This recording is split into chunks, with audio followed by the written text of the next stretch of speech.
We will hear argument this morning in case number 19-422, Collins versus Mnuchin, and the consolidated case. Mr. Mnuchin? Mr. Chief Justice, and may it please the Court.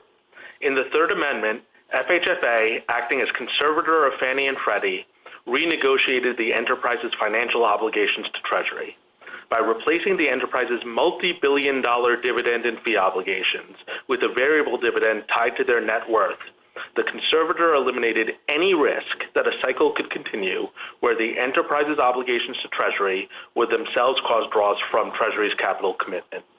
The shareholders' statutory and constitutional challenges to the Third Amendment fail for many reasons, but there are three key defects that I'll try to address today. First, both claims are barred by the Recovery Act succession clause, which transfers to the conservator the authority to decide whether shareholders may bring derivative suits on behalf of the enterprises. The type of shareholder injury alleged here, that the corporation's assets have been unlawfully dissipated to a particular shareholder, is plainly derivative rather than direct. The shareholders have not cited even a single case to the contrary. Second, the statutory claim is barred by the Recovery Act's anti-injunction clause, which prevents courts from restraining exercises of the conservator's powers or functions. The conservator acted well within its authority in deciding that the renegotiation of the enterprise's financial obligations may have been appropriate to preserve and conserve Treasury's capital commitment. The shareholders cannot second-guess the wisdom or motives behind that business judgment. Third, the constitutional claim fails because President Obama had unrestricted power to remove and thus to supervise both of the officials who signed the Third Amendment. Treasury Secretary Geithner was, of course, removable at will, and so too was acting FHFA Director DeMarco. Thus, while the statutory restriction on the President's power to remove the FHFA Director is invalid, it had no prejudicial effect on the Third Amendment. I welcome the Court's questions. Counsel, you say that the common stockholders' claims can't survive because they're derivative, really claims of the corporation, and then barred by the succession clause. But it seems to me that they're a little different, according to the claims anyway. Their stock value, their stock was completely wiped out in a unique way compared to the other holders of interests in the enterprises. In other words, that this action was directed at them as distinct from the corporation as a whole, therefore is not derivative, they claim, and shouldn't be barred. What is your answer to that? So as we cited in our reply brief, we've cited cases from the Delaware Supreme Court and from Judges Bork, Easterbrook, and Posner, all of whom recognize that when corporate assets are dissipated, that's a derivative claim even where the recipient is a shareholder, such that the financial effect... but when you have, but when you have different categories of shareholders or people with financial interests, and the complaint is that the one class was particularly targeted, it does seem to me that that class has a unique claim that can't be characterized as just a claim of the corporation. Well, Your Honor, I think that there's no reason to differentiate between a dissipation of corporate assets pursuant to a dividend payment versus a dissipation of corporate assets pursuant to a side transaction. In the cases that we cited in our reply brief, each of those cases involves certain shareholders being treated better than other shareholders, and it shouldn't make any difference for purposes of a derivative claim whether that special treatment occurs pursuant to a side transaction or through a dividend payment. Maybe shareholders being treated differently, but when the way you're being treated differently is that you're completely wiped out, the corporation doesn't have any particular interest in the balance, it seems to me, at least not the same sort of interest as the shareholders who are left out in the cold. Well, I think the harm here is in the first instance to the corporation. The claim is that the corporate assets have been dissipated. So the corporation does have an injury. And I guess one way of making the point I've been trying to make is I think the shareholders would have the exact same objection if Fannie and Freddie had entered into a contract with the Treasury Department where they bought a commemorative coin from the Treasury Department and paid them for that all of their net worth in perpetuity.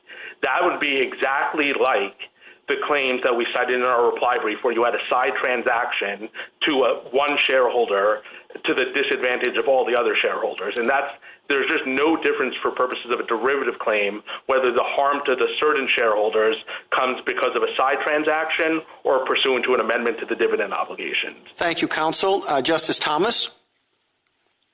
Thank you, Mr. Chief Justice. Well, counsel, would you, perhaps this is redundant, but give us another example of what direct would look like rather than derivative? So direct claims are claims where the injury to the shareholder doesn't turn on a harm to the corporation. So, for example, if shareholders are injured in their right to vote, that doesn't implicate the rights of the corporation. It is a direct shareholder claim. The cases that have recognized direct suits where shareholders are harmed tend to be in those sort of contexts where there's a dilution of, for example, voting power. That's what the Delaware Supreme Court laid out in its El Paso case. Mere harm to shareholders because the corporate assets have been dissipated is a derivative claim. Harms to the shareholders' ability to do things that don't turn on a harm to the corporation first, those are direct claims.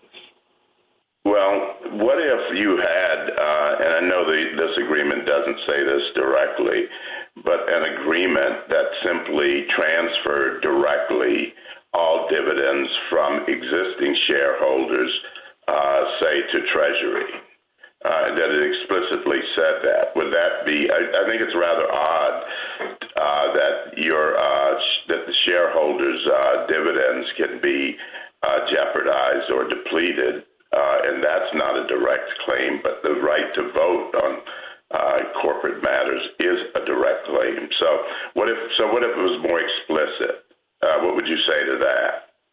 So I think that would be different. I think the difference is it's not a question of being explicit versus implicit. In your hypothetical, they are acting directly on the shareholders' contractual rights to dividends. That doesn't harm the corporation at all. Maybe one way of thinking about it is it's the difference between the size of the pie and the share of the pie. The claim here is that the corporate assets have been dissipated.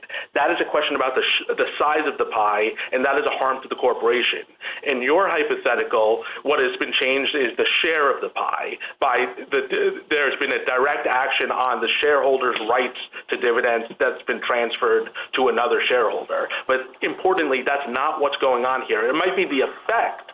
Whenever the corporation has less assets, that's going to affect shareholders' ability to get dividends, no matter why the corporation's assets have been wasted or stolen. And, Judge Posner's opinion in the Seventh Circuit lays this out pretty clearly, that when you have a harm to the corporate assets, it just doesn't matter why the assets have been dissipated, whether it's by theft or a conflict of interest or a side transaction. In all events, the harm is in the first instance to the corporation, not to the shareholders.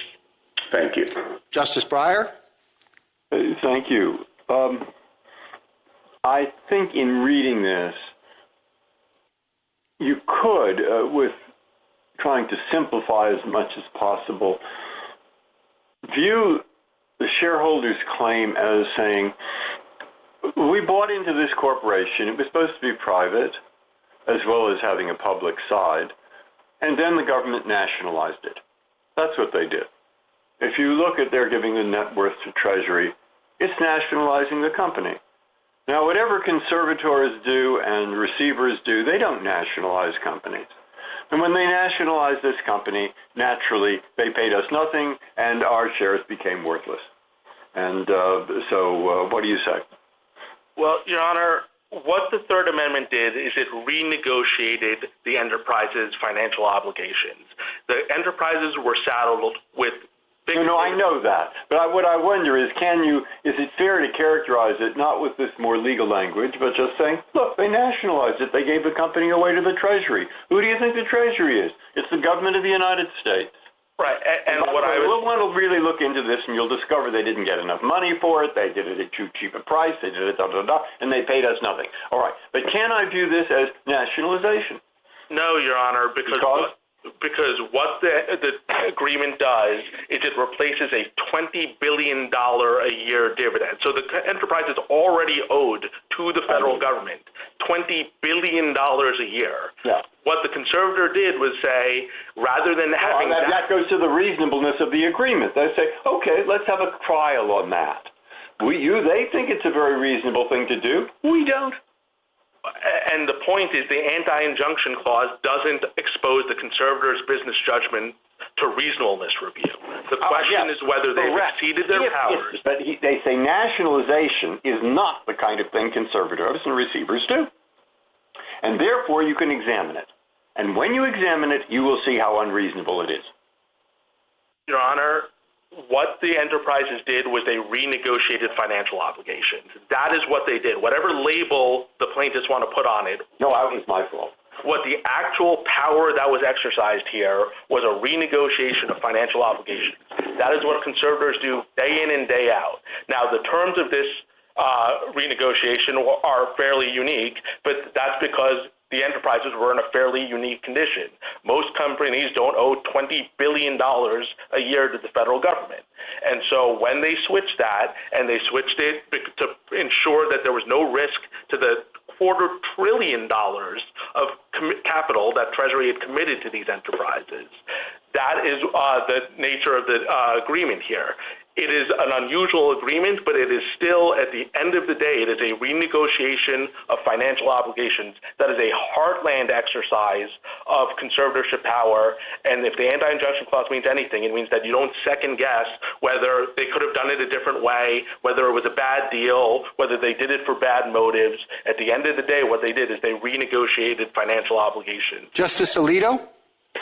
If we agree with you about the removability of an acting director and also agree with you that the only relevant action was one taken by the acting director, would we have any reason to address the question whether the restriction on the removal of a confirmed director is constitutional?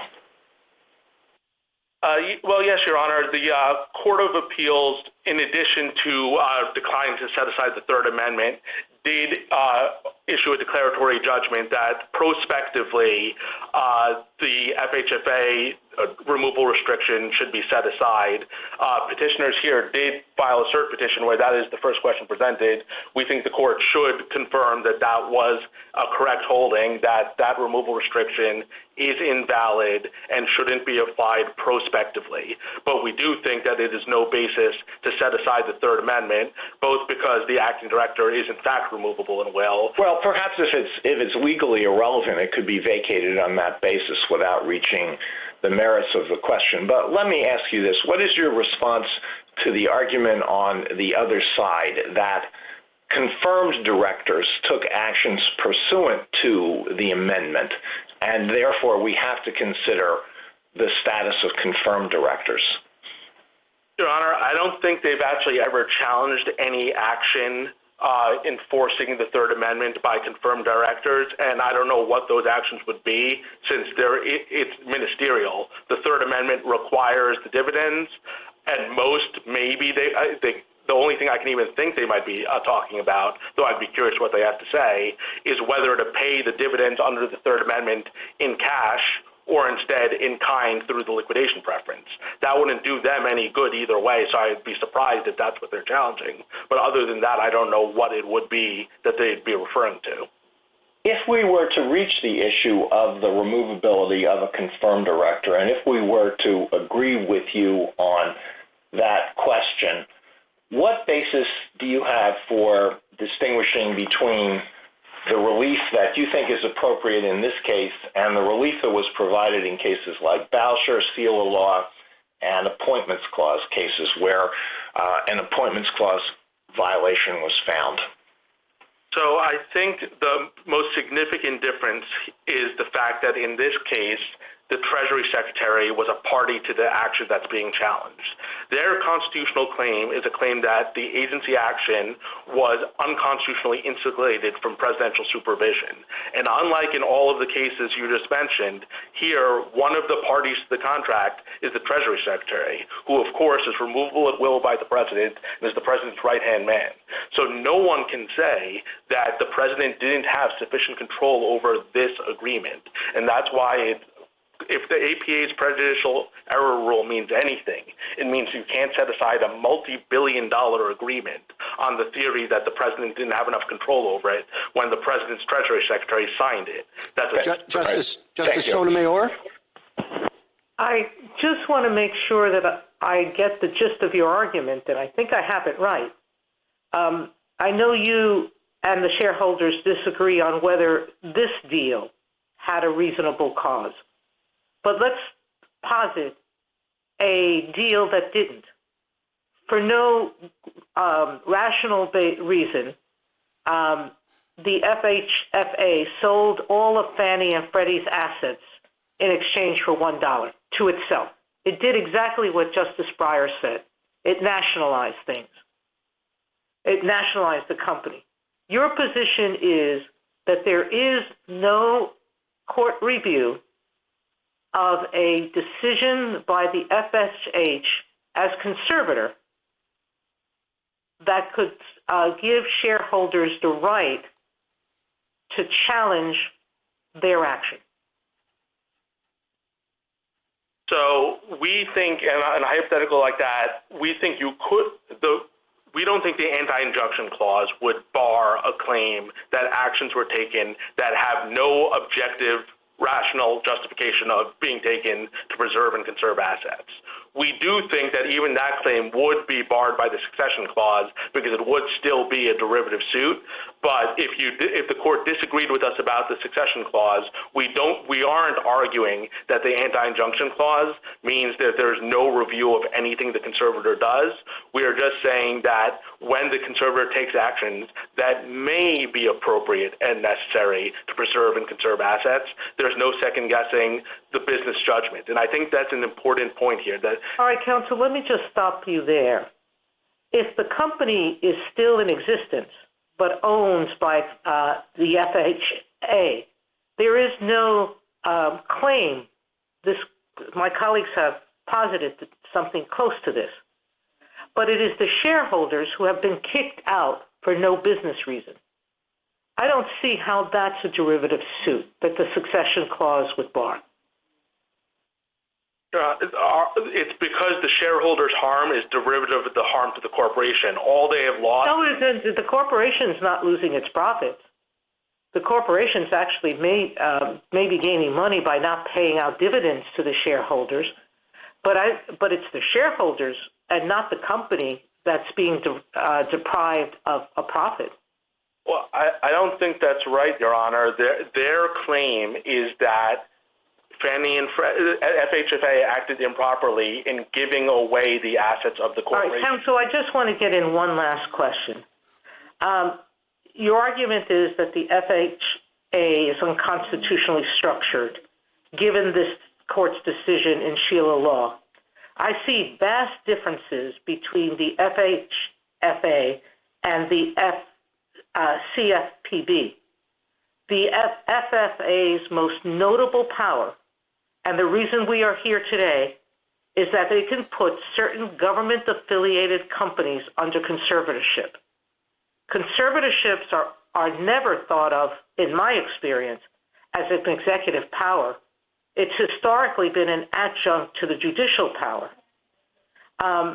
So why isn't that, and this is not a wide-reaching power that affects many entities. It's one company at a time, essentially, unlike in the CFPB. So why can't we say that this is an exception to Humphrey's estate or Morrison versus Olson? Briefly, counsel. The question is whether it's significant executive power and the authority to decide whether to put Fannie and Freddie into conservatorship or receivership, a decision that affects the entire mortgage market and thus the home equity of every homeowner in this country, is unquestionably a significant executive power. Thank you, counsel. Justice Kagan? Justice Kagan? Sorry. Mr. Mnuchin, can I take you back to your answers to Justice Alito? If I understood you right, you said that the only final action that's being challenged here is the Third Amendment. So I'm going to repeat his question to you because I wasn't quite sure I got your answer. if that's the case, that that's the only final action challenged here, what basis would we have to do anything more than issue a declaratory judgment about the validity of that amendment? So I don't think you have it quite right. The plaintiffs in this case did seek a declaratory judgment that the structure of the FHFA was unconstitutional, and the Fifth Circuit granted them that relief, and there is a cert petition that was granted that includes that question. So we do think it would be appropriate for this court to confirm that that aspect of the judgment is correct.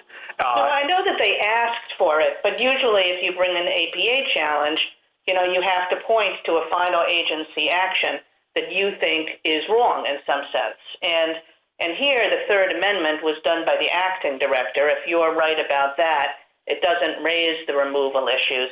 So what does raise the removal issues? So it's just like Free Enterprise Fund, Your Honor. They're entitled to bring a prospective suit saying that the ongoing regulatory power of the agency over them, even absent a concrete final agency action, they can seek prospective relief against that because, of course, the FHFA, as a regulator, has the authority to decide whether these entities will continue to be in conservatorship or not, or whether they could be put into receivership. The shareholders here have the ability to say that that decision should be made only by a regulator that's constitutionally structured. Just like you're saying that that's true even if they're not pointing to any particular actions in the period when there was a confirmed director that they object to? Well, it's a prospective suit, Your Honor. So their point is that every regulatory decision FHFA makes going forward, including most obviously and most importantly, whether to keep the entities in conservatorship or receivership, just like in Free Enterprise Fund, the court allowed a prospective suit, even though by then the investigation was basically done. The point is that you've got a regulator, and a regulated entity, or the shareholders of a regulated entity, can bring a claim to say that that regulator is unconstitutionally structured as a prospective matter. But you are right. Thanks. Justice Gorsuch? I guess, counsel, I'm a little confused at this declaratory judgment with respect to future action. Seems to me like it would be appropriate for hanging on the wall, but not much else. The plaintiffs here have sought a declaratory judgment in aid of further remedies, retroactive remedies that might actually do them some good, and that's the Third Amendment. And I guess I'm a little confused why we wouldn't proceed to hold that the Third Amendment was void from the beginning by virtue of the Appointments Clause problem. That's pretty much what we did in Lucia, as you'll recall, where we vacated the ALJ's decision. Why wouldn't we do the same here? Well, again, because their claim is that the Third Amendment was unconstitutionally insulated from presidential supervision, but that claim is clearly wrong on the merits because the Third Amendment was signed by the Treasury Secretary. So it's a merits determination then? Yeah, we're not making a standing argument. We're saying, and then with respect, if it is, then why isn't it? It's a harmless error argument, as I understand it. But we don't do harmless error in structural constitutional cases typically. And if we did, isn't it rather speculative to say what would have happened here if we would have had a different director who was actually subject to presidential oversight and the political process, especially when Congress insulated this person, in theory, from that process? Isn't that a degree of speculation that is quite beyond us? I don't think it's speculative at all, Your Honor, because, again, this isn't a decision just by the FHFA director. It was signed by the Treasury Secretary. The Treasury Secretary... I understand that point, but if Congress decided to put this person separate from the political process for a reason, and might have been to insulate them all from the blowback that might come. Who knows? I don't know. You don't know. None of us knows. And isn't that the whole point? And what do we do, again, just to return to my fundamental question, is why isn't this void? When we have the Federal Vacancies Reform Act, for example, says that an action taken by somebody who's without power is void, not just voidable, not ratifiable, it's void. Why wouldn't the same be true here? So in addition to my point about the Secretary of the Treasury, I guess I would say even from the other side of the coin, this was done by an acting director, and an acting director is also removable at will by the president. I understand that argument. Put that argument aside. Put that argument aside and your harmless error argument aside. Why wouldn't this be void? Your Honor, if you reject all the arguments we've made, then I suppose we would probably lose. But okay, all right. So I've got it. It's a harmless error argument on the one hand, and I've got it. Okay, those are your two arguments. That's it. After that, it's void. Well, in addition to our, antecedent arguments about the succession clause, which I want to focus on the merits. But I got that. But when we come to remedies, it's either the acting director is reportable to the president, or it's harmless error. I've got it. Thank you, counsel. And I would Justice Kavanaugh. Thank you, Chief Justice, and good morning. You were saying something there. Why don't you continue on? Thanks. Yeah, so I would like to talk a little bit about the acting director point, because I think it is an important point and it avoids some of Justice Gorsuch's concerns about the Treasury Secretary side. The statute does not expressly provide that the acting director is subject to the same cause protections as the confirmed director, and this court should not read a statute to create constitutional problems. It normally reads statutes to avoid constitutional problems. So an easy solution that avoids all the concerns about structural error and speculation and all the rest is to simply say that under this statute, the acting director, who is the official who took this decision on behalf of FHFA, is in fact removable at will by the president, and so there's no problem to begin with. Okay, is that true of all acting officials? I'd have to look at any given statute to tell you the answer, Your Honor. But well, I guess, is it true, is your principle that you're asserting there that acting officials are presumptively removable at will by the president unless the statute with respect to the acting director or acting official himself or herself specifically puts restrictions on the removability? Yes, our general position is that you should not leapfrog from any cause restriction for a confirmed official and assume that that extends to an acting official. You would have to always look at the provisions that govern the acting official and see whether there's a removal restriction for them. That's both as a matter of constitutional avoidance and as a matter of the short-lived clear statement requirement and as a matter of simple common sense. Congress might have very good reasons for why it wouldn't impose a removal restriction on an acting official that it did for a confirmed official, namely that the Senate has actually confirmed the person, so then at that point they might be willing to give them tenure protection. But someone that has never gone through the gauntlet of Senate confirmation, Congress might well be unwilling to provide them with tenure protection. So both as a matter of text and common sense and structural constitutional provisions and constitutional avoidance, you shouldn't read this statute to create a constitutional problem, let alone to set aside a multi-billion-dollar contract.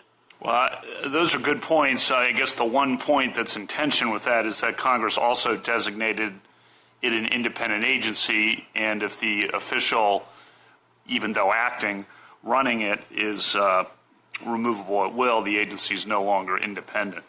So I'll make 2 points about that, Your Honor. The first is that Congress often designates agencies as an independent establishment, even when they're concededly not subject to any cause restrictions at all. The best example of that I can give you is if you look at Swan versus Clinton, the agency there was described as independent, but an earlier iteration of that agency was removable expressly at will by the president. The second point I would make is that the fact that the agency is independent, even if that says something about cause restrictions, it's one thing to say that they're independent when they've got a confirmed director. It doesn't necessarily mean that they're independent when they have an acting director. And we know that for this statute itself, because if you look at this statute, before the first confirmed director, there was a transitional period. And the head of the FHFA during that transitional period was an officer in HUD who was not subject to any cause restriction. Justice Barrett? Mr. Mnuchin, let's say that we agree with you that the Third Amendment was entered into by an acting director who was removable at will by the president. And so the entry into the Third Amendment, let's say, was valid. There was no constitutional problem with it. Let's say that we also agree with you that there was a problem with the confirmed director because he was removable only for cause. And so the confirmed director was administering the Third Amendment, administering the conservatorship and passing along all the earnings from the GSEs into the Treasury. Would that create a structural problem? Because even though perhaps the Third Amendment at its inception was valid, could the administering of the Third Amendment by an unconstitutional executive official contaminate it with structural errors such that the whole Third Amendment would have to be set aside? I don't think so, Your Honor, because, again, there's not some discretionary decision within the Third Amendment other than perhaps whether the dividends that are owed are paid in cash or instead paid as a liquidation preference, neither of which would do the plaintiffs here any good, and that's not the claim that they're bringing. Their claim isn't that the Third Amendment is valid, but the money should all be paid in liquidation preferences. Their claim is that the Third Amendment itself should be set aside. Well, so who decides when the Third Amendment, when this arrangement should come to an end, if ever? Because, Treasury viewed it as winding down the GSEs, winding down their assets, although, it's been characterized not as a receivership but as a conservatorship. Could the confirmed director have said, okay, listen, now this is no longer serving to make the GSEs solvent, and so it's time to shift arrangements? Did the confirmed director have that authority under the Third Amendment? So, yes, just like the Second Amendment and the First Amendment and everything else that the agency does, right? That's why we think that they're entitled to relief prospectively, that the FHFA director should be removable at will, and then if the FHFA director wants to change any of these agreements and can get Treasury free, they can. But let me just ask you this. If the confirmed director could have taken that action at some point in the past, why isn't that an injury? It's just not a problem with the Third Amendment any different than everything else, right? That is essentially a challenge to agency inaction, the failure to amend the contract. On that theory, all of the agreements would have to go, not just the Third Amendment, the Second Amendment, the First Amendment, the original amendment. So you would have to, Fannie and Freddie would have to lose all of the money Treasury has ever given them and all of the capital that has backstopped them. That's not the claim they've brought, and it would be disastrous. Let me just ask you one last quick question. This is shifting gears to the distinction between direct and derivative suits. I'm having a hard time understanding why that corporate law distinction matters in this APA claim, why we can import those concepts from corporate law into the APA, because it seems to me that the shareholders have Article 3 standing. They suffered a pocketbook injury. You haven't contended, I don't think, that they're not within the zone of interest of the statute. And the APA gives a direct cause of action for someone aggrieved by agency action. So why do we even care about the direct derivative distinction? Briefly, counsel. Because the APA doesn't displace traditional corporate law, it incorporates it, and that's why in the 70-year history of the APA, plaintiffs haven't been able to cite a single case that has allowed a shareholder to bring what would otherwise be a derivative suit. You have a minute to wrap up, counsel. The Third Amendment should not be set aside. If the APA's prejudicial error rule means anything at all, courts cannot set aside a multi-billion-dollar contract on the ground that it was unconstitutionally insulated from presidential supervision, even though both of the officials who signed it were removable at will by the president. If the Recoveries Act's anti-injunction clause means anything at all, courts cannot set aside a conservator's renegotiation of complex financial obligations by second-guessing the conservator's statutory exercise of business judgment. And in all events, the Recovery Act succession clause bars both claims. No case in the history of the APA or American corporation law appears to allow a shareholder to claim direct rather than derivative injury merely because the corporation's assets allegedly were dissipated unlawfully to another shareholder. Accordingly, this court should reject the challenges to the Third Amendment, but uphold the determination that the FHFA director's removal restriction is unconstitutional yet severable. Thank you, counsel. Mr. Nielsen? Mr. Chief Justice, and may it please the court, there is a very easy way to answer the constitutional question in this case. The court should hold that unless Congress says so in a statute, an acting director does not have tenure, full stop. I agree with the Solicitor General on this in all respects but one. Because an acting director is removable at will, this part of the case should be over. As the United States explained below, plaintiffs do not, in fact, challenge ongoing action by the FHFA. That, rather than the government's latest position, is correct. I urge the court to read JA 117. There is no reference to any prospective suit or anything like that in the complaint here. If the court chooses to tackle the harder questions, it should still reverse. First, for the reasons this court gave in Saylor Law, the FHFA does not wield significant executive power because it does not regulate purely private actors. Even the Department of Justice concedes that conservatorship is not an exercise of executive power. By itself, this is another reason to reverse. Regardless, neither party undermines Saylor Law's observation that the FHFA isn't in the same league as the CFPB when it comes to liberty. Second, the court should focus on the actual text of the statute, which the parties essentially ignore. Neither party meaningfully disputes that for cause provides the weakest protection in removal law and can easily be read to allow removal based on policy disagreement with the president. The parties say that even that is unconstitutional, but their argument makes a hash out of the take care clause, and it would also have far-reaching consequences. Under their logic, the Social Security Administration, the Office of Special Counsel, the Federal Reserve, the Civil Service will all be subject to constitutional attack, and that's just the beginning. Neither party offers this court a coherent line. I welcome the court's questions. Thank you, counsel. I'd like to get your take on the question a number of my colleagues have been asking. Say I agree with you that the acting director is constitutional because removable at will, and he enters into the Third Amendment. But the Third Amendment provides for payments in an ongoing way, and including payments under a regular director who is not constitutionally appointed. How does that work? What are the consequences, particularly for the payments that take place under the jurisdiction of the unconstitutionally appointed director? I agree with the Solicitor General's answer on this point. The Third Amendment is not ongoing agency action. It is a discrete thing. It is a contract. And that is what is challenged. That's the decision of the Haynes majority of the Fifth Circuit en banc decision. That is the discrete thing being challenged. There is not ongoing discretion that might affect the interests of the plaintiffs here.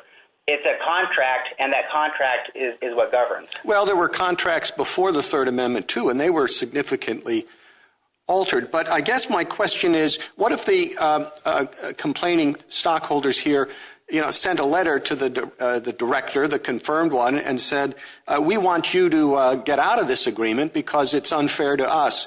And the director said no. That would be action by the regular director, and certainly it would seem to me could be challengeable under the given that unconstitutionality. Well, I guess 2 points, Your Honor. First, nothing like that is in the complaint. There's no complaint about this taint theory. So, this is all hypothetical. But beyond that, this is an ordinary agency action where you could, file a petition for rulemaking or something like that. It's a contract, and sure, the parties can renegotiate the contract, but it takes two to tango, and it's not just the decision of the FHFA. Thank you, counsel. Justice Thomas? Thank you, Mr. Chief Justice. Counsel, usually when you have an agency action, it's an enforcement action or something that affects a particular party. Here you're talking about a major change in an entity in which the plaintiffs are invested. Now, I know you want to keep us at the initial stage of Amendment 3 or the Third Amendment, but there are, as Justice Barrett noted, what about the administration of it now? It's still in existence. It affects them. And what about the future administration that will have a continuing effect? This is unlike other agency actions. So how do you address that? Well, first, I would, again, point the court to the actual complaint here. It's on page J, 117 is the relevant count. And there's no ongoing taint theory here. So all of this is hypothetical. But again, this is a contract. And with a contract, sure, you might be unhappy with it, but it was entered into it by a conservator who wasn't even exercising executive power. And the FHFA as regulator can't just undo a contract. It takes a decision from the FHFA and the Treasury Department. So the mere fact that it was fortuitous enough for an acting director to do this insulates it from challenge? Well, with respect, Your Honor, I don't think it's this side that is relying on a fluke. The idea that the for-cause provision has anything whatsoever to do with the Third Amendment is entirely implausible, and that's why none of the other complaints or counts that raise this in other courts even raise this as an issue, because it just didn't have anything to do with it. Thank you. Justice Breyer? Thank you. As probably you know, in the structural cases like Peekaboo and the others, I dissented. Very well. What is your advice to me? Should I, in a sense, throw in the towel? Should I stick to my prior dissents? Should I say this is different because, and of course I'm particularly interested in what follows the because. What would you do? Well, this is different because the thing that is being challenged here, leaving aside the acting point, is an act of a conservator, and that isn't even executive power. The Department of Justice, which is about the most vigorous defender of presidential power on earth, concedes that this is not executive power. So that's one way to distinguish this entire issue. This doesn't raise any of those types of issues in this case. Well, what is it? It's not part of the Article 3 judiciary. It's no, not Your part Honor. of the Article 1 legislature. And what does that leave? It leaves Article 2. Well, no, Your Honor. The court has not been clear if it's private power or simply non-sovereign power. My gut says it's non-sovereign power because it's an agency that's doing it. But if a private person can do it, the government can do it too. And that doesn't take executive power to get there. No different than ordering books or anything like that the court does. That doesn't make ordering books a judicial power. It's just something that government can do to function. Thank you. Justice Alito. We have said many times that structural provisions of the Constitution, like the Appointments Clause and rules about the removal of executive officers, are ultimately important because they affect ordinary people. They affect liberty, as you just mentioned. They affect democratic accountability. The argument against your position here includes the proposition that the way in which the agency carries out its responsibility as conservator has a profound effect on the housing market and therefore a profound effect on ordinary people. What's your answer to that? The court needs to decide what type of power conservatorship is. And once you know the answer to that, then the logic all falls into place. Conservatorship is not executive power. There are things that have vast significance for the economy that are not executive power. I point to the courts to the Bank of the United States, which surely was even more consequential than this, but it wasn't executive power because banking was not understood as executive power. So too here, essentially being a conservator for a government insurer is not executive power. It's just outside of Article 2, even though it has significant effects on the economy. All right, thank you. Justice Sotomayor? Counsel, the FHFA is, as a director, an executive appointment. They presumably have executive decision-making, but it seems to be that you're trying to say that we should not be looking at the agency qua agency as an executive agency, but we should see whether the power that they're wielding in individual situations is executive or not. Am I getting your argument correct? Mostly correct. I think that you could look at the type of power for a broader range of things. So if we're talking about the agency as regulator, you would look at the agency. I think one of my colleagues asked this. If the FHFA is not an executive agency, what is it? Put aside the conservatorship part of it. Is it or is it not an executive agency? Yes, the FHFA is an executive agency in that it has a regulatory function, too. This case All right. So if it's an executive agency, then I think we do have to look at the constitutionality of its structure. And if we have to do that, how do we get to a subdivision of whether an individual act it did was executive or not? It's difficulty separating the concepts. Well, I would point the court, if we're looking at the powers as regulator, they are not significant executive power. They exist, but Congress has essentially given the FHFA a recipe book.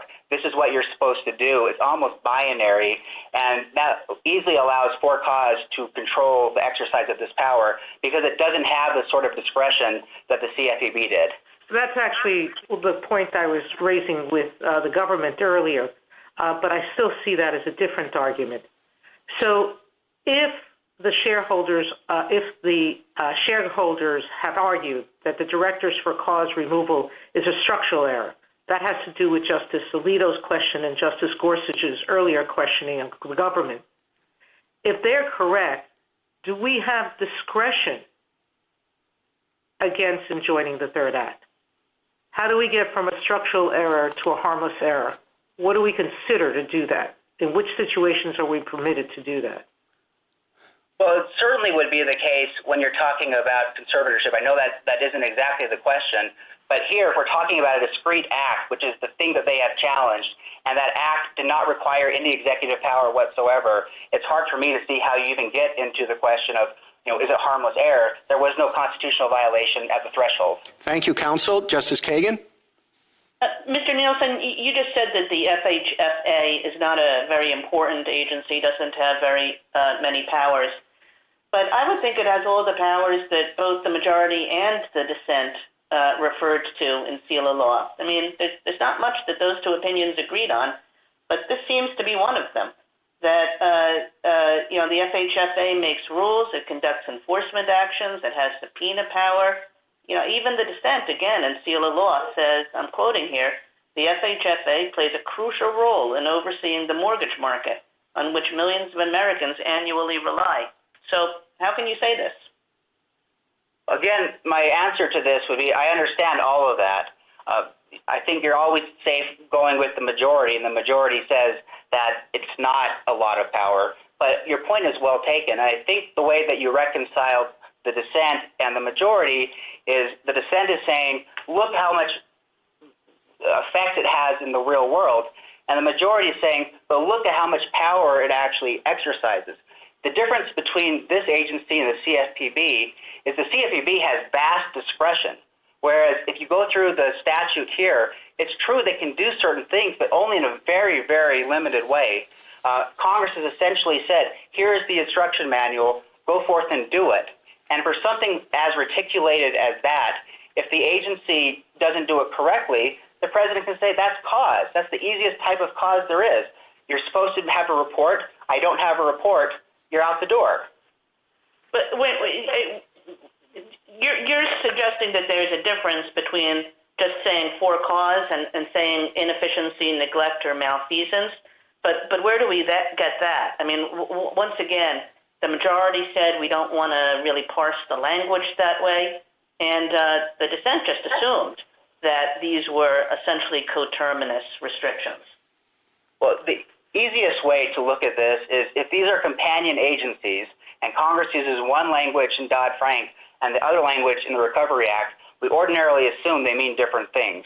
And for all the reasons that Dean Manning explains in his article, that Kent Barnett explains in his article, the ordinary meaning of for cause, at least with constitutional avoidance, allows that type of removal. Thank you, Mr. Nielsen. Justice Gorsuch? Good morning, Mr. Nielsen. A lot of your remedial argument seems to hinge on the happenstance that we had an acting director at the time of the Third Amendment's adoption.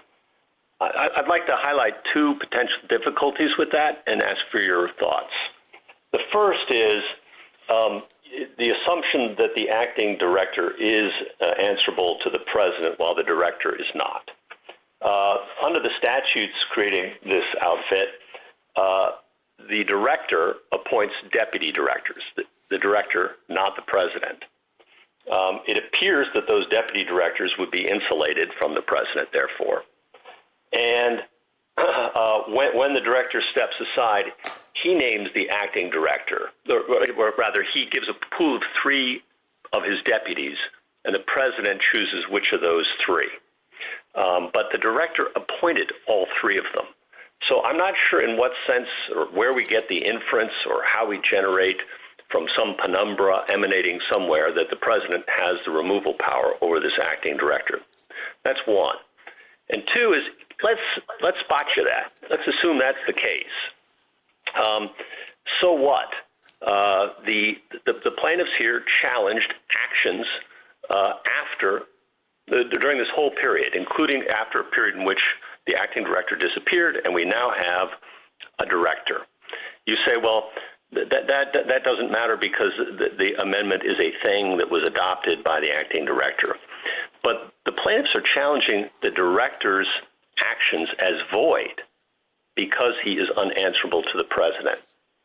So why wouldn't we at least be able to provide relief voiding the director's actions once we had a Senate-confirmed director in 2014? Well, that's a lot to answer. I'll do my best. As to the acting point, the premise of the other side's argument is that the Vacancies Act doesn't apply. I don't see the basis for that. That's not consistent with how courts have read it in analogous circumstances. But even beyond that, merely because assuming that the president can only pick among those 3, that says nothing about whether the president can remove them. Ordinarily, the power to designate includes the power to undesignate, and here the statute says nothing whatsoever to prevent the ordinary operation of that background principle. As to the so what, I would point the court again to JA 117, which is the actual complaint here. There isn't this ongoing theory of that, we were challenging future actions. All they were challenging was the Third Amendment. You can maybe make an argument that the Third Amendment should be undone or something like that, but that's not even pleaded. And the idea that agency inaction or merely defending something that was constitutional when done becomes unconstitutional really has no limiting principle. Thank you, counsel. Justice Kavanaugh? Thank you, Chief Justice. Good morning, Mr. Nielsen. Is there anything more you wanted to say in response to Justice Gorsuch? Yeah, I would also like to talk about the acting point a little bit more. One of the arguments that the other side makes is that the president could use the acting to try to get away from ever having Senate confirmation. And there's 2 reasons why that isn't so.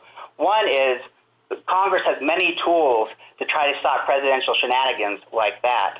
But more than that, there is an appointments clause backstop to all of this. The head of an agency is supposed to be a Senate-confirmed officer.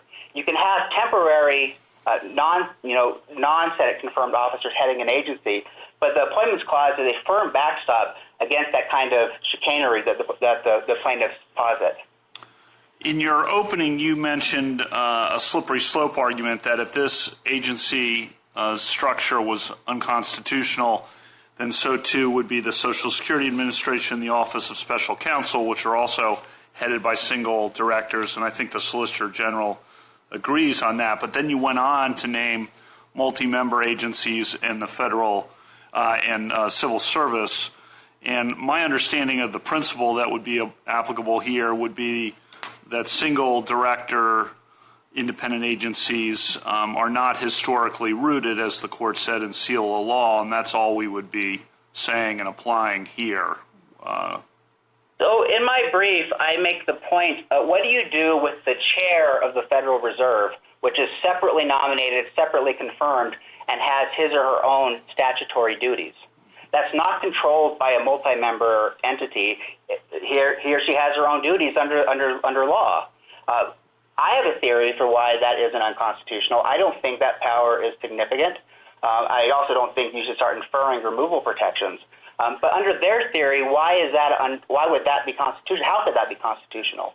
Likewise, for the civil service, in Seal of Law, the court says we're not going to, recognize an exception for inferior officers that wield policy-making powers, or we haven't recognized one yet.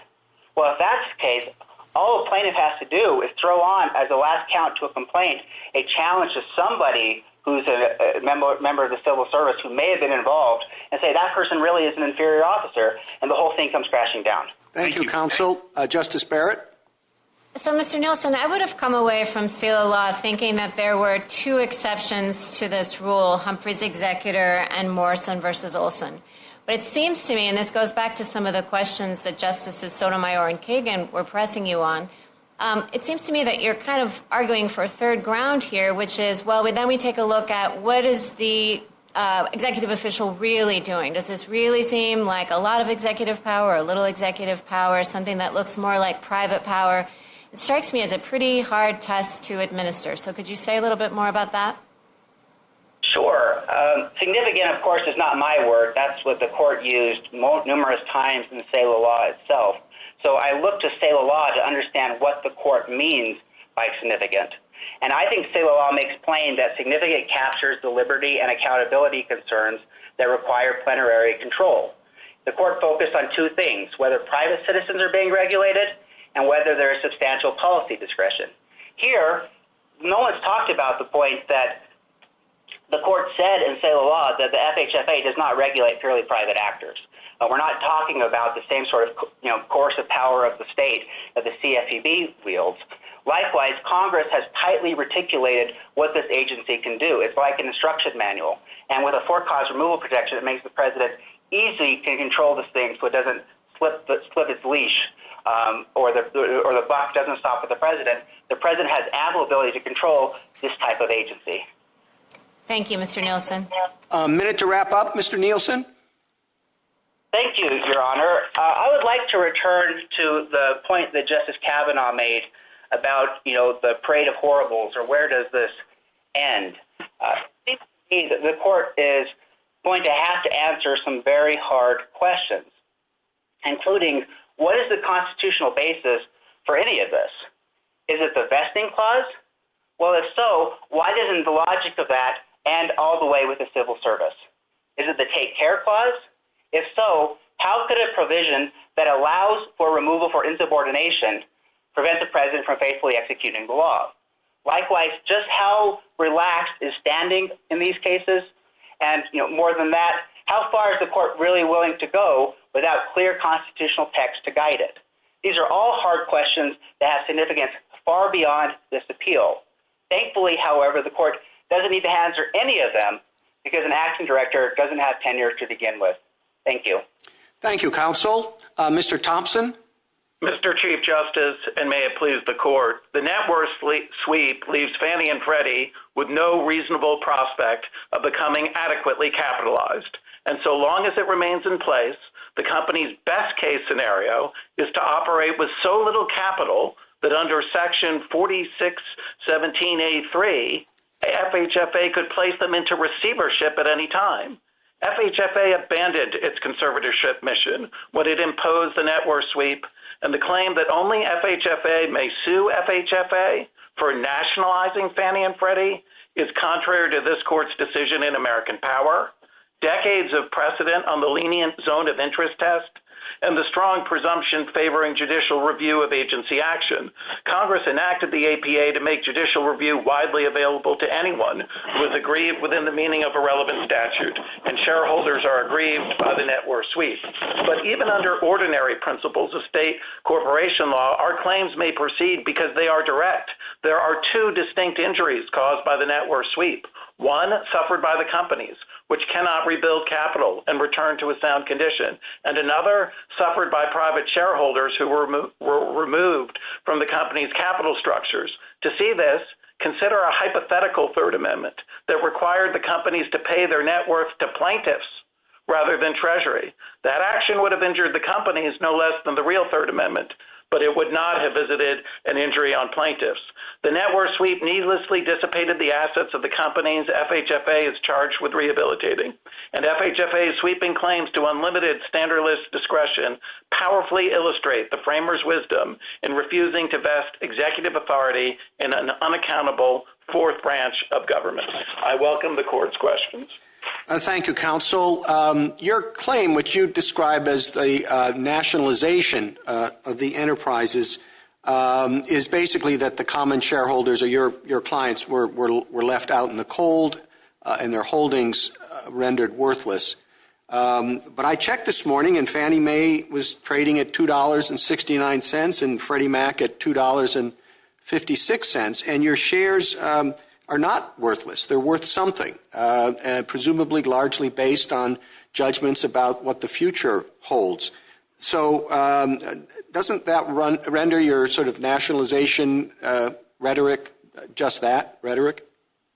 No, Your Honor, in the sense of there's no scenario under the Third Amendment in which we will be able to recover any economic value. It's true that there's value in the shares, but that's attributable to two factors. Number one, this lawsuit, and number two, that there is an ongoing political discussion about what to do with these companies, and maybe one day in the future, the government will abandon the net worth sweep. But right now, it's in force and effect, and the companies have been nationalized. Well, putting aside the lawsuit answer, the future does seem to me to suggest that there is still value in your shares. Now, it may be a gamble on the future, but that has value in itself. And on the other side of that, we can't lose sight of the fact that, this was the Third Amendment. This was a lifeline thrown to your clients, and that has to be worth something too. Well, Your Honor, so first of all, respectfully, I don't think the court should put aside the lawsuit. That's an important driver, obviously, in the value of the stock. But in terms of the lifeline, Your Honor, I would just point out that the net worth sweep exposed that line of commitment to maximum vulnerability because the companies can never build up capital to absorb losses. So if there had not been a net worth sweep, there'd be $124 billion of capital on the balance sheet today standing between future losses and the line of commitment. The net worth sweep took away that ability to rebuild capital and has exposed that lifeline to maximum vulnerability. Do you make a claim going forward about the payments, even if you accept the validity of what the acting director did? Yes, Your Honor, we do. Under 12 CFR 1237.12 A and B, not a penny can be paid to the Treasury without the approval of the director. And since 2014, there's been a Senate-confirmed director with for-cause removal protection, and on JA 118, we're asking that all those future payments be enjoined. Well, so your theory is that even if an acting director approved the instrument under which payments are going to be made, that when those payments are made, if there's an unconstitutional director, that they are invalid? Well, that we are challenging the regulatory action of the Senate-confirmed directors in approving these dividends. And, of course, there's 4512F, which handcuffs the president. And so that even if there's an acting director, the president can't put the person that he wants in there. He has to pick one of the three deputy directors who were, in turn, picked by the prior director. Thank you, counsel. Justice Thomas? Thank you, Mr. Chief Justice. Mr. Thompson, both the government and amicus point out that your complaint only notes or focuses on the adoption of Amendment 3, the Third Amendment. And I admit that obviously your prayer for relief speaks in injunctive relief, as you just noted. But would you spend a few minutes on that, as to how we read in continuing implementation of the amendment and future implementation of the amendment when you only complain of the adoption of the amendment? Thank you, Your Honor. We do complain about the adoption, but we also note throughout the complaint the overpayments that were being made. We calculate those overpayments to be $124 billion, and each one of those overpayments was an implementation of the net worth sweep. So that theme really runs throughout our complaint. We also complain about how over time the commitment itself has been exposed to vulnerability. And so the implementation issues are important, and that's one of the reasons on JA 118 why we ask for an injunction in the future so that there aren't any more dividend payments to the Treasury at the expense of the private shareholders. Would it have affected your separation of powers argument if the president, together with the director, a future or subsequent director, and the Secretary of the Treasury fully endorsed Amendment 3, openly endorsed it in writing? In essence, if all three ratified what had been done with this amendment, would it change your complaint at all? Well, certainly if it was done after the fact, it would still be unconstitutional. One of the things that's pernicious about this structure is it reduced the president in the real world to the cajoler in chief, where this was, as one of my friends on the other side said, it takes two to tango. And so this wasn't a reflection of what the president wanted. It was a reflection of what the president was able to negotiate. In your hypothetical, Justice Thomas, if they were all to have done that simultaneously on day one, that might have changed things. But the other thing to realize is if we were creating a but-for world in which there was no for-cause removal protection, we'd have to go back to the beginning of the agency, at least to the beginning of the Obama administration, and see how the companies and the conservator were different in 2012 at the time of the sweep. The administration had ongoing fights with Mr. DeMarco. It led, we put this in our red brief at page 72, to calls for Mr. DeMarco to be fired, and the administration said, we don't have the authority to fire him. But how would we unscramble the egg here? How do we put the parties back into the position they were in prior to Amendment 3?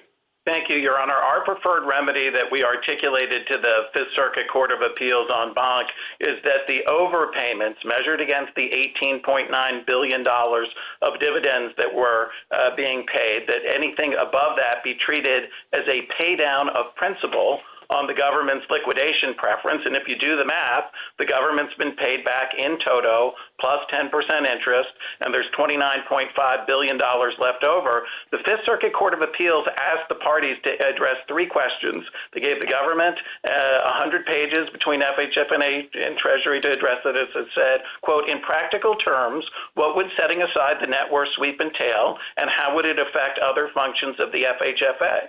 And in response to our preferred remedy, the government and FHFA said precisely nothing. They did not object. They had no practical concerns that they gave voice to. Thank you. It's an accounting Justice Breyer? You said, well, this is really like a nationalization, and the government took the company, gave it to the Treasury, and our shares are near worthless. Well, why didn't you bring a takings claim? Your Honor, we have brought a takings claim, but that doesn't absolve this court of, under the APA, of addressing our challenge to the lawfulness of the agency action. There's no reason to think. I didn't say it did. Yeah, but I was just thinking if you brought a takings claim. Yes, and Your it Honor. seems like a takings claim. Why should we stretch out of recognition or stretch or try to draw lines unnecessarily on the question of derivative actions? Well, I think it's basic. We're a derivative action of a conservator. In fact, he goes so far that the company's hurt, really hurt, and the shareholders are destroyed. Bring a takings claim. But as long as there's a colorable claim, as long as there's a colorable defense, forget it. Apply ordinary derivative law.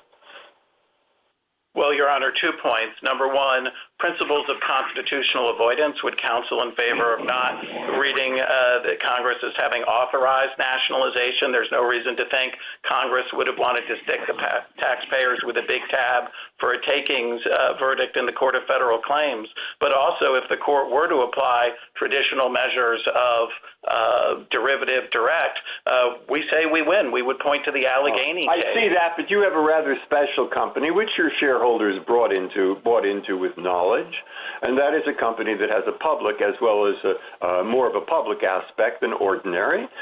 They're there, and both parts are relevant. And so even if this is at the border of derivative actions, shouldn't we interpret the derivative actions, why not, to encompass what goes on here with a colorable argument that they did it for the benefit of the corporation? Well, again, Your Honor, constitutional avoidance. We don't think the court should depart from its precedents in Allegheny to create a massive takings liability. All right. If I have time for one more question, I don't know.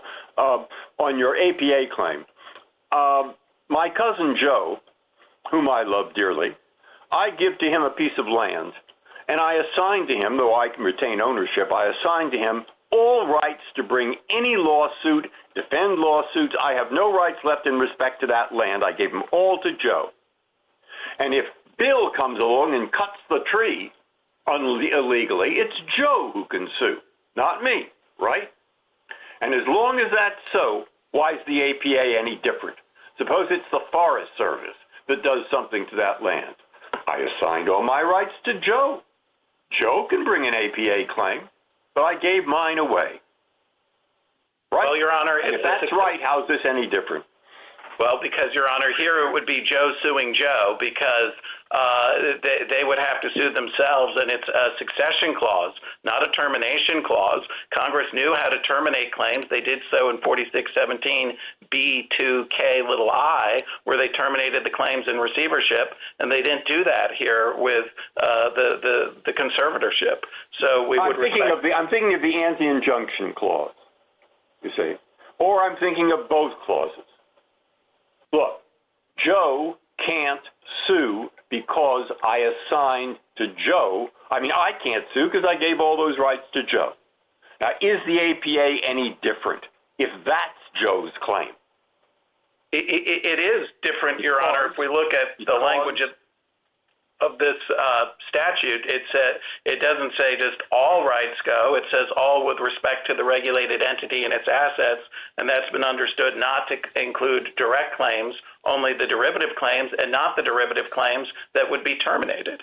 Justice Alito? All right, thanks. Counsel, let me give you this hypothetical situation. A director is appointed, and upon appointment, the director and the president have a joint news conference. The president says, I know the statute says that you are removable only for cause, but that's unconstitutional. Under the Constitution, I can remove you at will, and I will proceed on that basis. And the director says, I agree, and I will conduct myself on that understanding. And, in fact, I will verify every single morning that you still want me in office and you don't, as a matter of whim, want me to leave.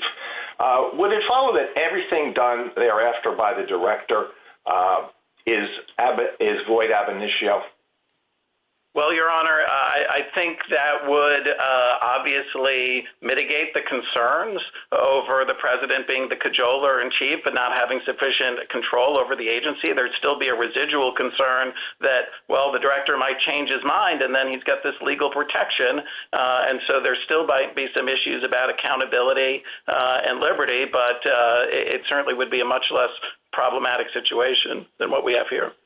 Well, I do think we have to answer that question in order to determine whether it follows that the identification of an unconstitutional restriction on removal necessarily means, because it is a structural defect, that everything done by that officer is void ab initio.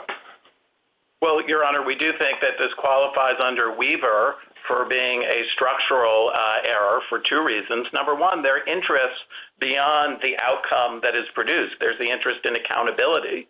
And also, it's hard to measure the effects. That's why this court, presumably in Selah Law and Free Enterprise, said plaintiffs don't have to create a but-for world. Federal courts aren't well-suited to psychoanalyzing coordinate branches of government and what they would do in a hypothetical world. And so where it's hard to measure the effects, and that's particularly true here, where, again, it was a negotiation between a Republican appointee and the Obama administration, and they had bitter disputes throughout the 3 years that Mr. DeMarco was there.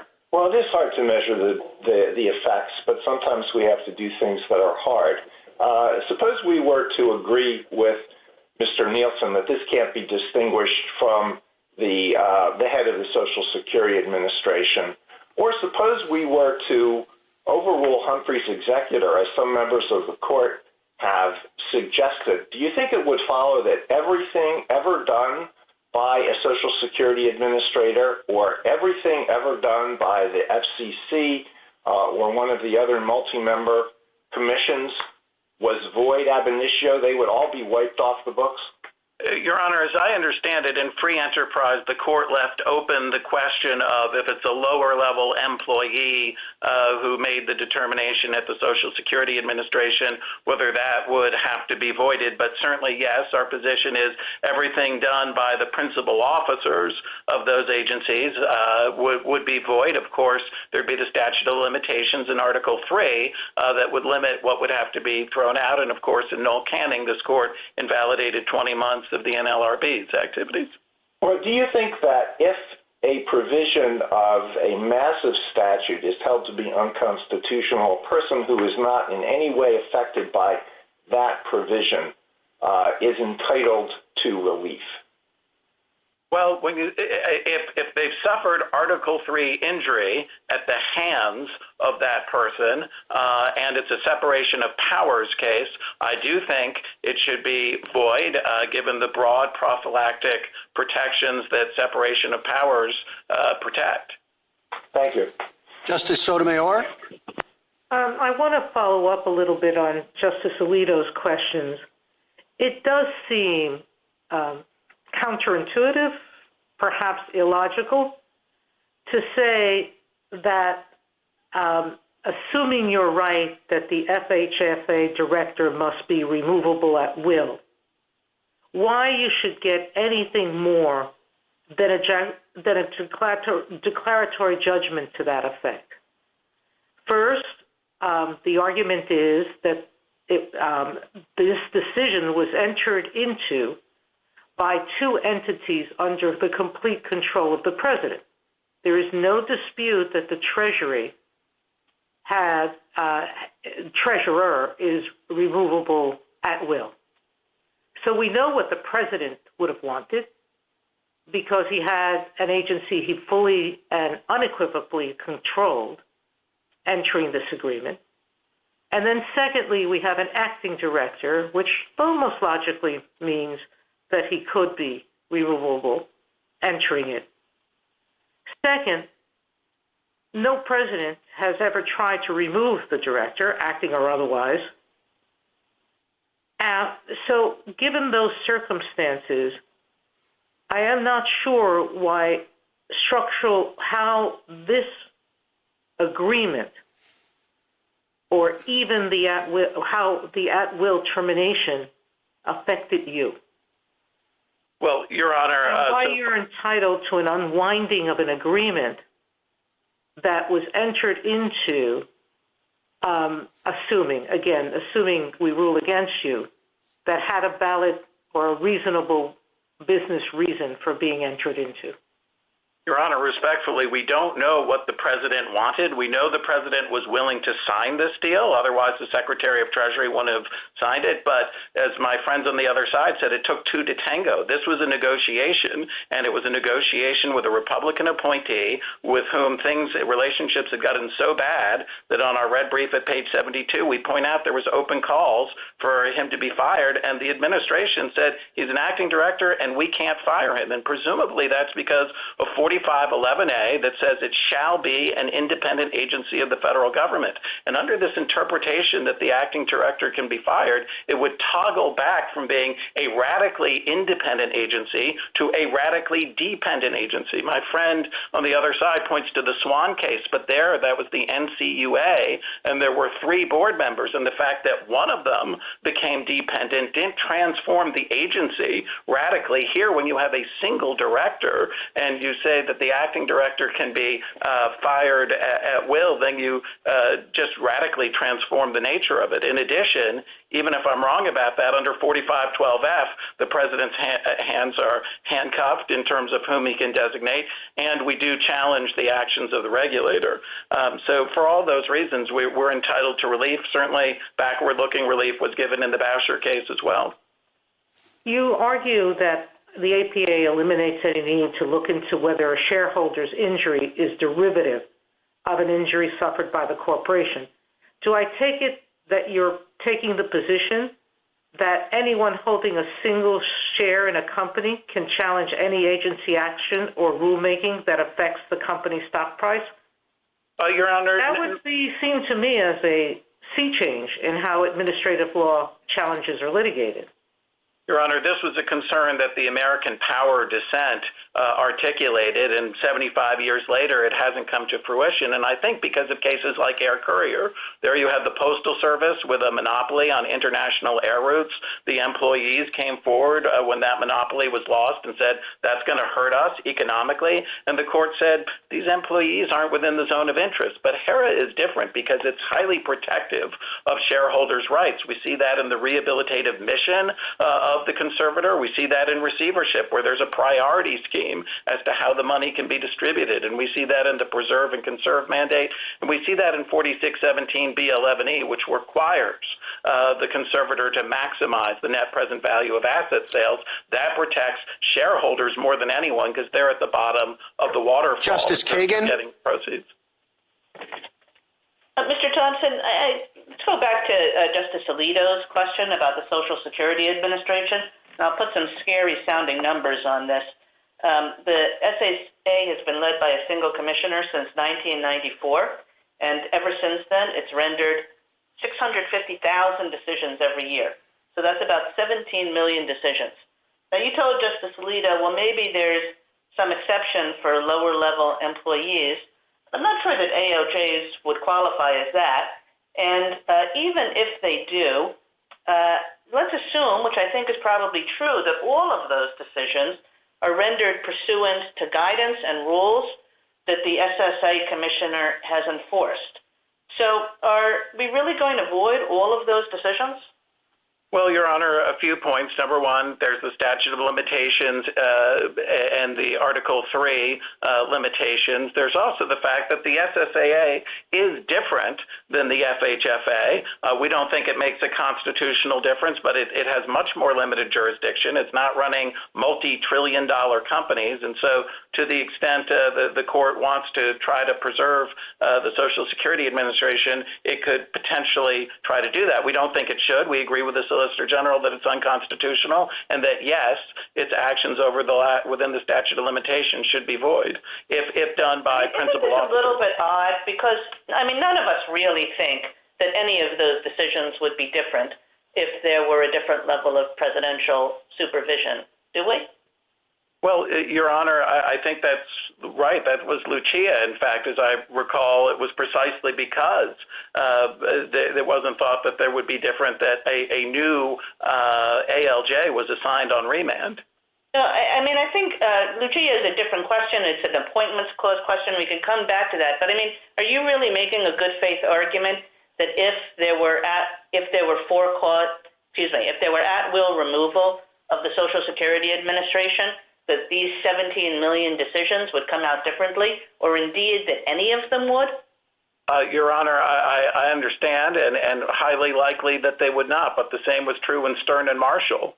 It was very unlikely that the bankruptcy judge, if he had had Article 3 protection, would have come out the different way on that state law counterclaim, and yet still relief was provided. And likewise in SELA law, it was very unlikely that if the president was able to fire the head of the CFPB, that subpoena to that law firm would have come out any differently. So that's sort of a feature. In a case like this, Mr. Thompson, where we're trying to figure out the proper remedy, I mean, it's a kind of equitable question, isn't it? And we're trying to figure out what position you would have been in absent a constitutional violation. Why isn't that the right question?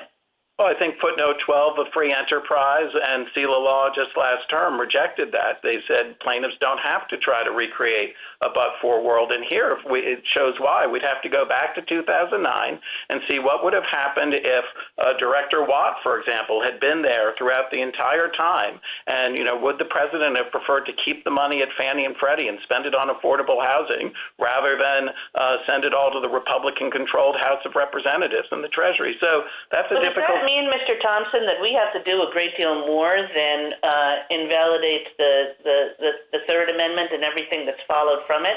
I mean, why shouldn't we go back to the first or the second? Well, Your Honor, we focused on the Third Amendment because that's the feature of this that rearranged the capital structure. But as we made clear to the Fifth Circuit Court of Appeals, we are perfectly content with all of these arrangements, which, as we say in the complaint, were a concrete life preserver. It's like getting a credit card with a double-digit interest rate that you can't repay the debt on. It's not debt, but you can't pay the money back. And so we would be perfectly content with it being thrown out. Justice Gorsuch? Counsel, your remedial ask is a big one and hard for us to swallow, I know. And I want to focus on a couple aspects of it that we've that are particularly important. The first is that once we had a new director in 2014, we've heard a suggestion that you haven't complained about actions taken after 2014 in your complaint, and the only complaint has to do with the entry into the Third Amendment, which took place during the pendency of a prior director. I'd like to understand your thoughts about that first, and second, whether a new constitutionally correct director that we ordain today could ratify the actions of an unconstitutional arrangement previously. Why would it have to be void? Yes, Your Honor. So on the first question, we do complain about the implementation. We are complaining about each and every one of the decisions under the net worth sweep by the director. Every one of these dividend payments gets declared quarterly, and none of them can be paid to the Treasury under 12 CFR 1237.12 A and B unless the director blesses those. And so we've complained in the complaint that but for each and every one of those payments, there'd be $124 billion of extra capital at the companies. Obviously, the implication of that calculation in our complaint is we're not satisfied that any of these payments were made. Now, as for the court's second question with respect to ratification, we don't believe this could be ratified, in large part because it's the government who's coming in and trying to justify this by saying, well, there was a death spiral. We didn't know the companies were going to do so well. Well, now we know. We know that they're thriving in terms of their profitability, not soundness, because all the money's being siphoned off to Treasury. But we don't believe it could be ratified now, Your Honor. I guess I don't understand that latter answer. A lot of facts in there, but what legally, what constitutionally would prohibit a ratification? Well, when the underlying rationale that the government has proffered is now 8 years later been totally exposed to have no validity, then we don't see how the government could sort of time travel back and nunc pro tunc bless that. And I guess I'm asking why not? I mean, I understand that like the Federal Vacancy Reform Act says that can't be done when its terms apply. But why couldn't we, as some sort of equitable remedial dodge, do that here?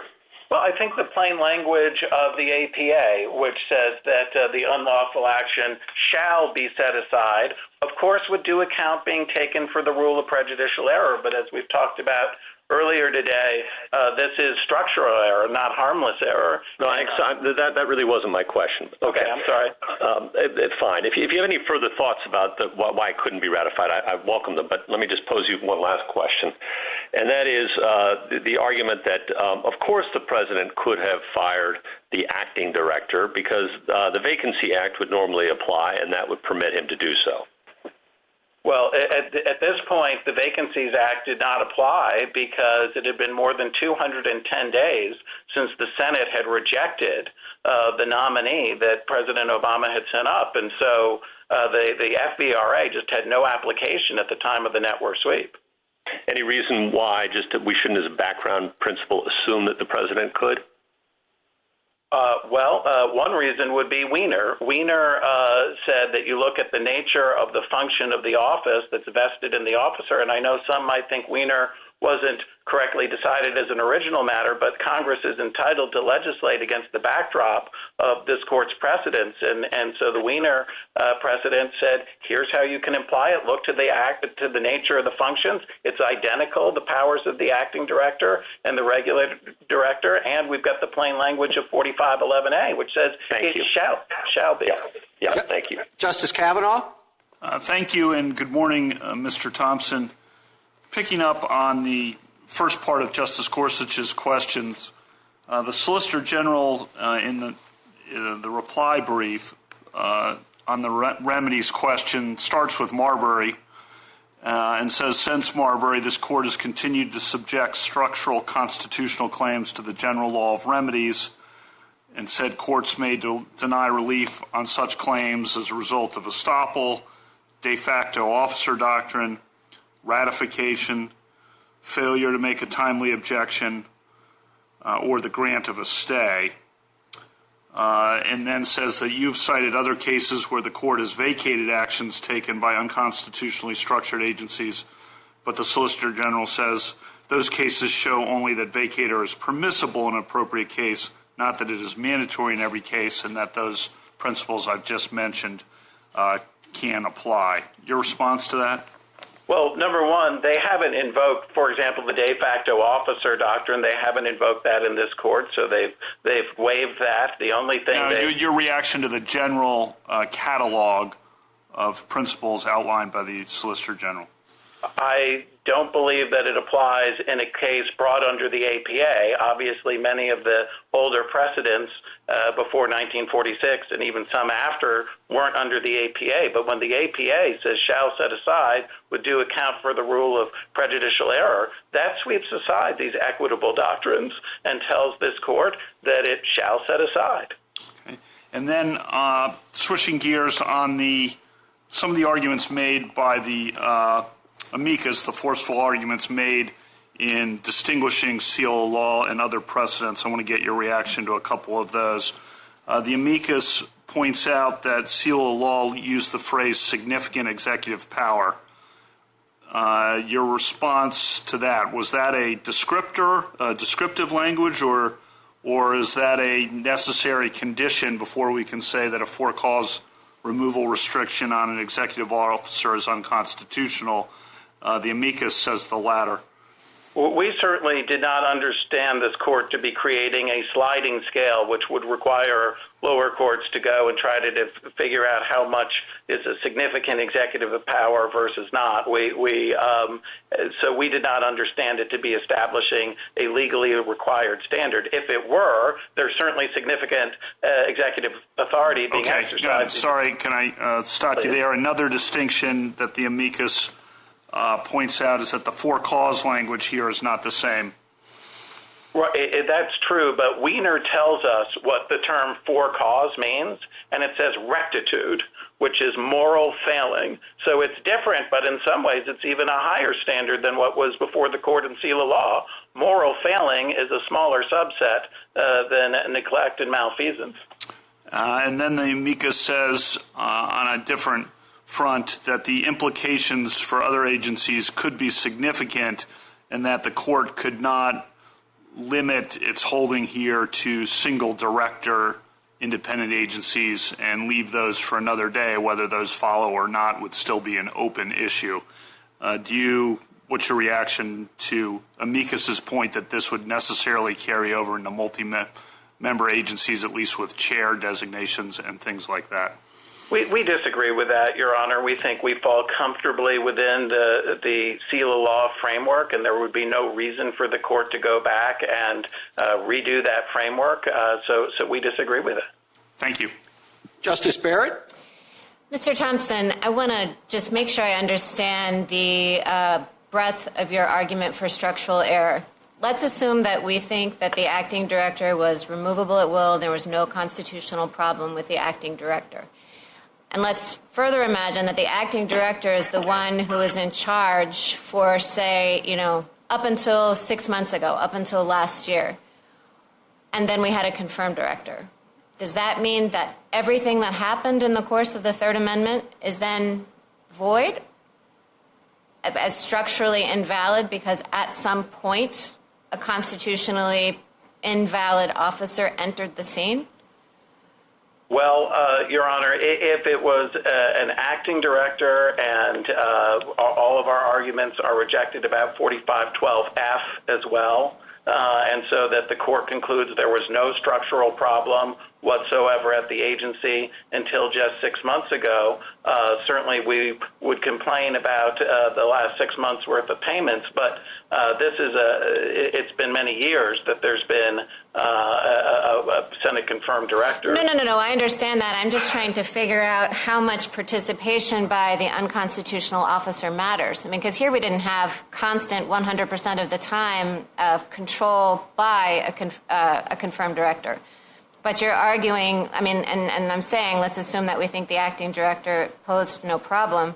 If the Third Amendment was entered into by the acting director with no constitutional problem, you're still saying that the participation of the confirmed director was a structural error that invalidated the Third Amendment and everything with it, correct? Well, it certainly it affected the implementation, yes, Your Honor. That would invalidate any implementation by that illegally constituted director. But only for those periods, so it wouldn't actually throw the whole thing out. It would just invalidate those actions taken by the confirmed director? I think that is a fair point, that the director can only be, their actions can be invalidated.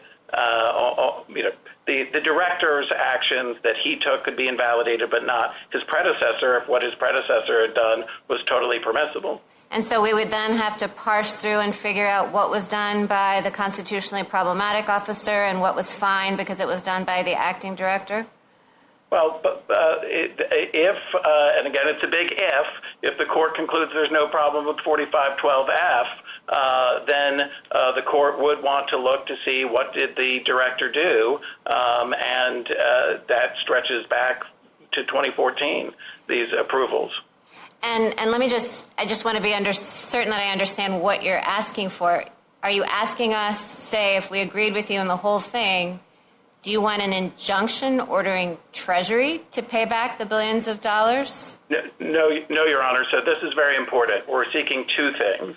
Number one, we're seeking prospective relief so that in your hypothetical, the Senate confirmed director would be enjoined from making any future sweep dividend, approving any future sweep dividend payments. And number two, we're asking to go back and have the overpayments over and above the $18.9 billion to be treated as a pay down of principal. And that would essentially deem the government paid back. Thank you. A minute to wrap up, Mr. Thompson. Yes, Your Honor. For decades, federal conservators and receivers have exercised powers under statutory schemes that are indistinguishable from the one at issue here. Yet no conservator or receiver has ever before been permitted to operate its ward for the exclusive benefit of the federal government. And so I will close with the words of Mark Calabria, FHFA's current director, quote, "Fair and predictably applied insolvency rules allow investors and creditors to judge the risks of investing in a company. If that process can be manipulated to favor one creditor, as FHFA has favored Treasury, then there is no basis to judge what could happen if a company fails. Given the important role that government bodies play in the resolution of many financial institutions, it is essential that the performance of this role assure all stakeholders of fairness and predictability." Close quote. We agree. Thank you. Thank you, counsel. Rebuttal, Mr. Mnuchin.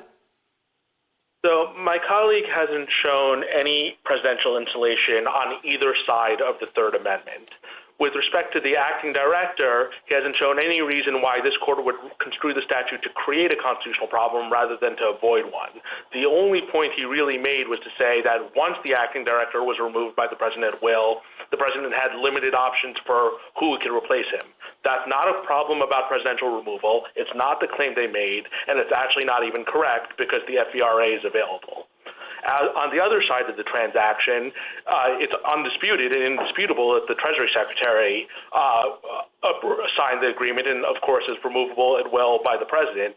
His only argument on that side is to say, well, maybe the contract wouldn't have happened because of other things that happened earlier.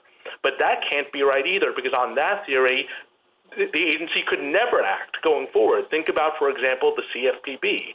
On his theory, even though this court has said that the CFPB is now removable at will, the CFPB can take no further action going forward because someone could always walk into court and say, well, the circumstances would have been different if they hadn't been subject to a removal restriction in the past. That's not the way this court's judicial review works. The question is whether the agency action that's being challenged was insulated from the president. And here, because the Secretary of the Treasury and the acting director were the ones who entered into the Third Amendment, it was. So then if we assume the Third Amendment is valid as a constitutional matter, his fallback argument is to suggest, well, the implementation of the Third Amendment at least could be challenged. And the reason that doesn't work is because once the Third Amendment is valid, the money is owed. The only question is how the money is paid. Is it paid in cash or is it paid in liquidation? I point the court to JA 179 and 180. Which says, to the extent not paid pursuant to Section 2A, dividends on the shares shall accrue and shall be added to the liquidation preference, whether or not the funds legally available for the payment of such dividends and whether or not dividends are declared. A simple analogy to make the point, imagine a cabinet secretary entered into a contract to buy property and would pay for it for 5 years, $1 million a year. And then imagine 2 years in, Congress imposed a removal restriction. No one would say that the last 3 years' worth of payments could be challenged. That money is owed as a legal matter under a valid contract, and there's no actual executive or discretionary decision being made in paying the money that's legally owed. Finally, on the anti-injunction clause, which we didn't have too much time to discuss this morning, I guess the key point I would try to make is that this wasn't a nationalization. It was a renegotiation of dividend obligations. And as all the courts of appeals before the court below recognized, and as Judge Strauss and Judge Bibas explained, the court shouldn't second-guess that under the anti-injunction clause. Thank you, counsel. Mr. Nielsen, this court appointed you to brief and argue the case as an amicus curiae in support of the position that the structure of the Federal Housing Finance Agency does not violate the separation of powers. You have ably discharged that responsibility, for which we are grateful.